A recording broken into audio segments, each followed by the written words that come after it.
in modernizing New York's antiquated recycling infrastructure without taking groceries away from New Yorkers or money out of our pockets. And this legislation was inspired by a law enacted by Governor Tim Wells in Minnesota last year. It placed cost responsibility on the producers of packaging, invest in New Yorkers' economy. And so we've debated packaging reduction and extended producer responsibility for years. Meanwhile, the waste is piling up in our landfills as our old recycling infrastructure is just, it's piling up in our landfills and we're struggling to keep up. The specifics on the who, what, when, why, and how will be discussed by our experts from the Business Council. Ken, if I say your name wrong, you're gonna have to fix it for me. Polanski.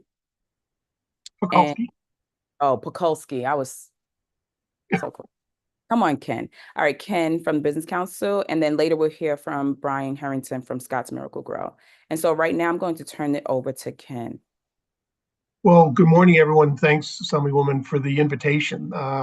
This is a nice departure from, we're used to having the 3 minutes of mic time during legislative hearings. So we appreciate the opportunity to give a little deeper dive into something that's important to us. And we have a slide deck that I think's been shared with everybody. We also have a memo in support that was signed on by 20 plus organizations, and that's growing, that we do endorse the Jackson Martinez affordable packaging bill. Plus, we also did a side-by-side comparing this issue by issue, component by component with the earlier introduced the legislation earlier introduced by Assemblywoman Glick. As brief introduction, Ken Pekulski, I'm the Vice President of Government Affairs for the Business Council. We're a statewide employer association, about 3,500 member companies and across the state. And we have members affected by virtually every aspect of this bill. We have packaging producers, we have packaging feedstock producers, we have retailers, we have waste management companies, we have recycling processors, sort of all of the above. So it's a very important issue to me. And as a brief background of myself, I've been working in and around New York State environmental policy issues long enough to have been part of the Solid Waste Management Act of 1988. So we've been talking about packaging issues for quite some time. And now we're into EPR. So what we want to do is give an overview of what this bill does. It's a long bill. It's got a lot of moving parts to explain what it does, who does what, and what we think the outcomes are going to be.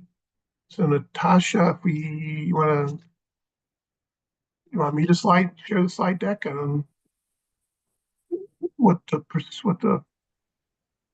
logistics are. You have privileges. You should be able to share your slide deck.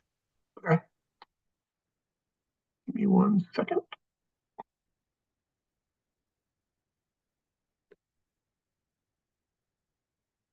Do folks see that?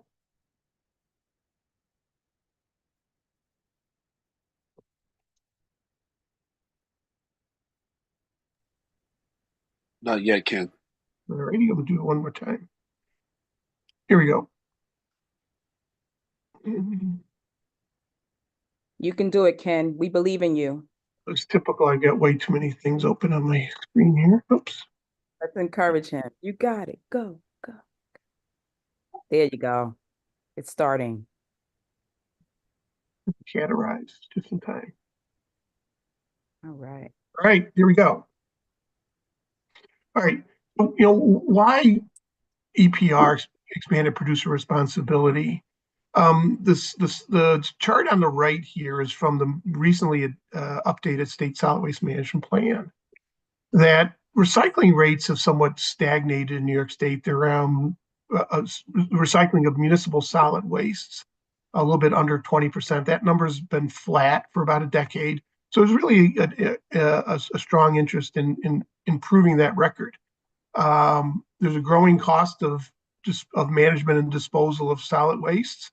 We've lost some overseas market where recovered materials used to go largely to China.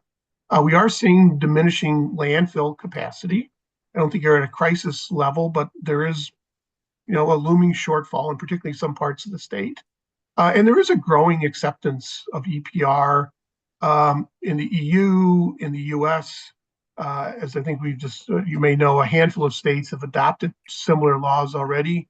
Maine, California, Colorado, Oregon, most recently Minnesota. And by the way, New York State has like 10 similar laws going back to the original EPR type law, the bottle bill.